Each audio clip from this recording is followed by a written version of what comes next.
श्री स्वामी चरित्र सारामृत अध्याय 16वा.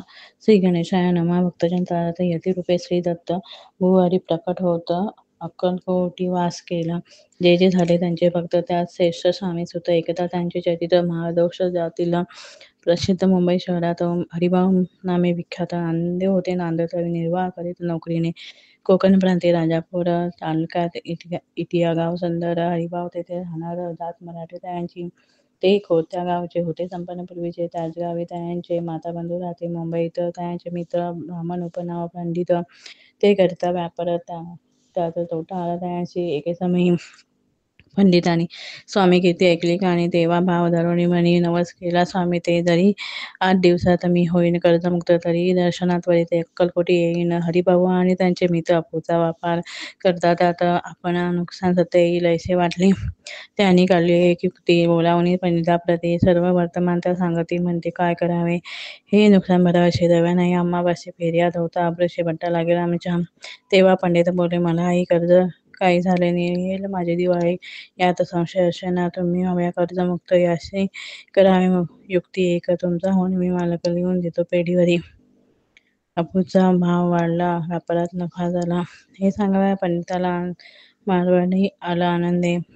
अक्कलकोटी स्वामी समर्थ सांप्रत काही वास करीत त्यांचीच कृपा ही सत्य कर्जमुक्त झालो आम्ही.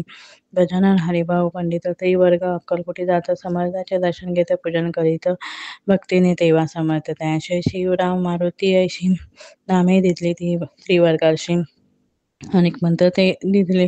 पंडितांना म्हटले गजानना शिवनाम दिसले. मारुती हरिभाऊस म्हटले तिघे केले एकरूप. मग समर्थ त्यावेळी त्रिवर्गा जवळ बोलाविले. तिघांचे 3 श्लोक दिसले मंत्र म्हणून ते ऐका. गुरु ब्रह्मा गुरु विष्णू गुरु देव महेश्वरा गुरु साक्षात परब्रह्म तस्मै श्री गुरुवे नमः.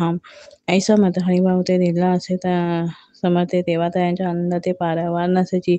दुसरा मंत्र गजानना त्यावेळी श्रीनी दिला तेव्हा त्यांच्या मनाला आनंद झाला. बहुसार आकाशात पतितोय यथा गच्छति सागरम सर्व देव नमस्कारम केशव प्रतिगच्छति संतोषले त्यांचे मन. मग पंडिता जवळ घेऊन एक मंत्र उपदेशाने केले पावन तया ते इदमेव शिव इदमेव शिव इदमेव शिव इदमेव शिवम इदमेव शिव. 300 रुपये दयाने आणले होते मुंबईहून. त्याचे काय करावे म्हणून विचारलेले. समर्थाचा ऐसा मंत्र ऐकून समर्थ बोलले त्या लागून त्यांच्या पादुका बनवून तेथे आणाव्या सत्वर. काही दिवस गेल्यावरी त्रिवर्ग एके अवसरी उभे राहून जोडल्या करी आज्ञा मागती जाव्या. आज्ञा मिळतात त्यांची आनंद आले. मुंबईशी हरिभाऊंच्या मानसी ध्यास लागला स्वामींचा. त्या आत्मलिंग पादुका 14 दिवसापर्यंत एका पायी वागे फक्त सकाळ दिसला नाही कोणा. ते हरिभाऊ एके दिनी समर्थासनी घेऊन दर्शन घेऊन श्रीचरणी मस्तक त्यांनी ठेवले. तो समर्थ त्या प्रती घेऊन या मांडीवरती वरदहस्त सत्वरगती मस्तकी त्यांचे ठेविला. म्हणती तू माझा सूत झालाशी आता निश्चित.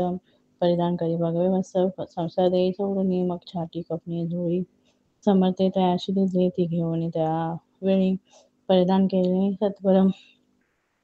आत्मलिंग पादुका सत्वरे देती हरिभाऊचे करी. म्हणती जाऊन सागर तीरी किल्ला बांधून राहावे जाऊन आता सत्वर लुटवे आपला संसार. लोभ मोह अनुमात्र चित्ती तो आनंद राहावा. आज्ञा ऐकून यायशी आनंद झाला मानसी. सत्वर आले मुंबईशी वेश घेऊन. असो हरिभाऊने काय केले ब्राह्मणाशी बोलाविले. संकल्प करून ठेवले तुळशीपत्र घरावरी. हरिभाऊ घर लुटवितात कारण आम्ही त्यांची कांता. ती करी भोवता कांता घेत वर वढवून. विनविते जोडून करा अद्यापि स्वस्त करा अंतर. आपला हा विचार सोडून द्यावा प्राण प्यायशी. तिचे उत्तर ऐकून या स्वामी म्हणे समाधान बहुत प्रकारे करी तसे दियेचे. श्रेष्ठ अंगावरी अलंकार तेही लुटवेले समग्र. तिये दिले शुभ्र वस्त्र परिधान करावे. आत्मलिंग समर्थे स्वामी सुता ते दिले होते. त्या पादुका स्वस्ते मठा माझी स्थापिला. कामठीपुऱ्यात त्या समयी मठ स्थापिला असे पायी हरिभाऊ होऊन गोसावी मठावर जे राहिले.